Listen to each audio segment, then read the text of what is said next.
नमस्कार दोस्तों, आज हम जानेंगे कि भारत पर मुसलमानों का पहला हमला कब हुआ और कब मुसलमान भारत पर राज करने के लिए आए।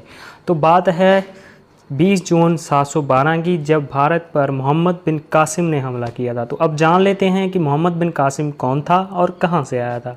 मोहम्मद बिन कासिम एक अरब था जिसे कि खलीफा वालिद फर्स्ट ने अरब से भेजा था भारत पर हमला करने के लिए। तो आइए अच्छे से समझ लेते हैं कि ये अटैक क्यों हुआ और कहां पर हुआ।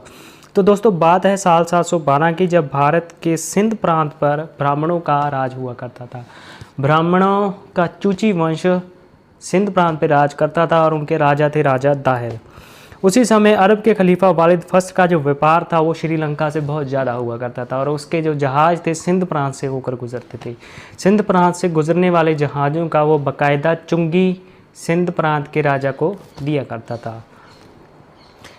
इसी वक्त के बीच एक बार ऐसा हुआ कि उसके 3 जहाज डाकुओं ने लूट लिए थे। इसी बात से खफा होकर उसने दाहिर को ये चिट्ठी लिखी कि मैं तुम्हें चुंगी देता हूँ और मेरे जहाज तुम्हारे इलाके में लूटे गए हैं, तो इसकी भरपाई तुम करोगे।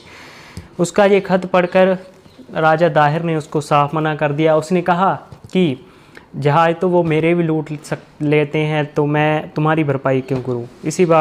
उसके बाद ही खलीफा वालिद फर्स्ट ने मोहम्मद बिन कासिम को भेजा भारत पर हमला करने के लिए। मोहम्मद बिन कासिम और दाहिर के बीच की ये लड़ाई में मोहम्मद बिन कासिम जीत गया था और यहीं से शुरू हुई भारत पर मुसलमान राज की शुरुआत। एक और बात दोस्तों, यहीं से एक विशेष कर जिसको जजिया बोलते हैं वो भी शुरू हो गया था। जजिया के बारे में अगर आपको नहीं पता तो ये एक ऐसा कर है जो नॉन मुस्लिम को देना होता था। मतलब कि अगर आप मुस्लिम राजा के राज में रह रहे हैं और आप नॉन मुस्लिम हैं तो आपको ये कर हर महीने चुकाना पड़ता था। उम्मीद है आपको वीडियो पसंद आई होगी और आप इसको लाइक शेयर सब्सक्राइब ज़रूर करेंगे। Thank you.